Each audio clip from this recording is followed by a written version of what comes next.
আসসালামু আলাইকুম প্রিয় শিক্ষার্থী বন্ধুরা, আজকে আমরা দিনাজপুর বোর্ড 2022 সালের কোশ্চেনটা সমাধান করছি। দিনাজপুর বোর্ড 2022 সালে কাজ ক্ষমতা শক্তি থেকে যে কোশ্চেনটা আসছে, 120 গ্রাম ও 200 গ্রাম ভরের দুইটি পাথরের টুকরাকে 140 মিটার উচ্চতা থেকে যথাক্রমে 29.4 মিটার পার সেকেন্ড এবং 20 মিটার পার সেকেন্ড বেগে একটি দালানের ছাদে নিক্ষেপ করা হলো।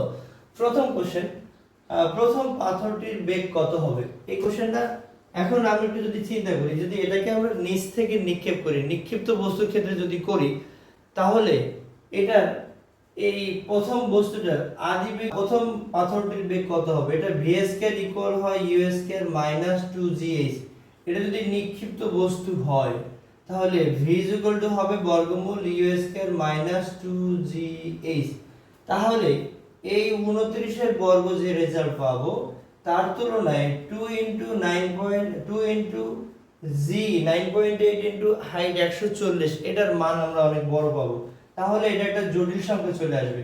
তাহলে এইভাবে আমাদের সমাধানটা সঠিক হবে না, বরং আমরা এটা এমন চিন্তা করতে পারি, 140 মিটার উচ্চতায় একটা ছাদ, মানে উপর থেকে যদি চিন্তা করা হয় যে বস্তুটাকে u is equal to 29.4 metre per second বেগে উপর থেকে নিক্ষেপ করা হলো। 140 মিটার উচ্চতা থেকে 140 মিটার উচ্চতা থেকে 29.4 মিটার পার সেকেন্ড বেগে অন্য একটা ছাদে নিক্ষেপ করা হলো। তাহলে এটা আমরা প্লাস ধরে করতে পারি। যদি আমরা প্লাস ধরে করি তাহলে এটা আমরা সঠিক রেজাল্ট পাবো। তাহলে এটা হবে গতির জাস্ট পরন্ত বস্তুর তৃতীয় সমীকরণ, V square is equal two হবে ইউ স্কয়ার প্লাস 2gh। তাহলে ভি ইজ ইকুয়াল টু হবে বর্গমূল ইউ স্কয়ার প্লাস 2gh। এখানে আমাদের কি কি মান দেয়া আছে? ইউ এর মান দেয়া আছে 29.4 মিটার পার সেকেন্ড, জি এর মান দেয়া আছে 9.8 মিটার পার সেকেন্ড স্কয়ার এবং হাইট এইচ এর মান দেয়া আছে 140 মিটার।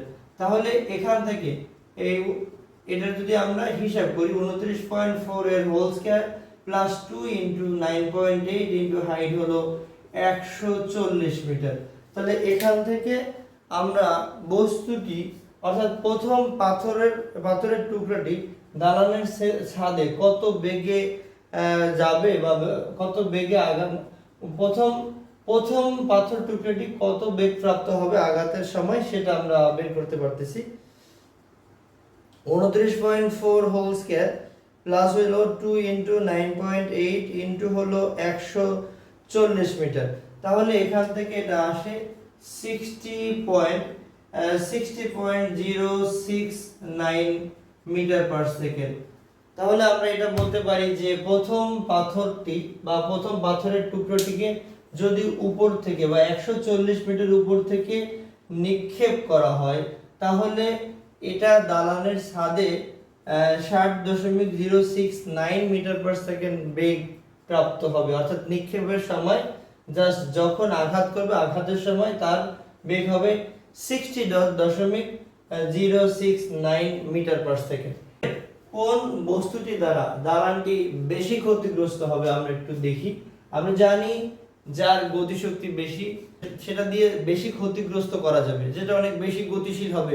গতিশীল হতে কি করতে হবে? তার ভরও থাকবে, বেগও থাকবে।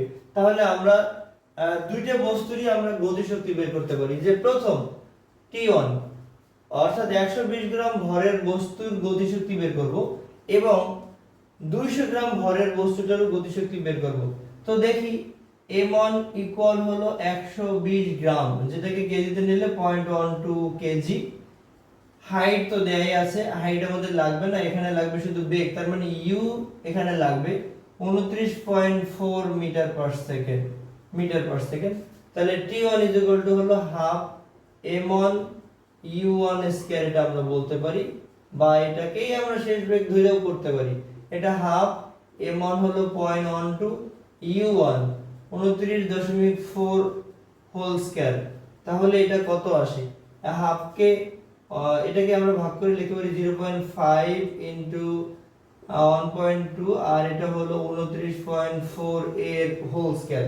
তাহলে আমরা দেখি এখান থেকে প্রথম পাথরের টুকরাটির গতিশক্তি কত ছিল? 0.5 ইনটু 1.2 ইনটু হলো 29.4 এর হোল স্কয়ার, তাহলে এটা হয় 51.86 জুল। অর্থাৎ প্রথম পাথরের টুকরোটির গতিশক্তি হয় 51.86 জুল। এবারে আমরা দ্বিতীয় পাথরের টুকরোটির গতিশক্তি বের করতে চাই, half m2 just u2 whole square. এখানে m2 হলো 200 গ্রাম, 200 গ্রামকে আমরা কেজিতে নিলে 0.2 কেজি, এবং u2 এর মান হলো এখানে 20 metre per second, 20 metre per second. তো এখানে এই হাফ ইনটু 0.2 ইনটু হলো 20 এর বর্গ, তো 400, এটাকে আমরা লিখতে পারি 0.1 ইনটু হলো 400, 400 কে 0.1 দ্বারা গুণ করলে হবে 40 জুল। তাহলে কোন পাথরটি দ্বারা দালানের ছাদটিকে বেশি ক্ষতিগ্রস্ত করা যাবে, যার গতিশক্তি বেশি, সেই পাথরের টুকরাটা দিয়ে বেশি ক্ষতিগ্রস্ত করা যাবে। তাহলে এই T1 এর গতিশক্তি T2 এর চেয়ে বেশি। তাহলে বোঝা যাচ্ছে যে প্রথম পাথরটি দ্বারা দালানটি বেশি ক্ষতিগ্রস্ত করা যাবে।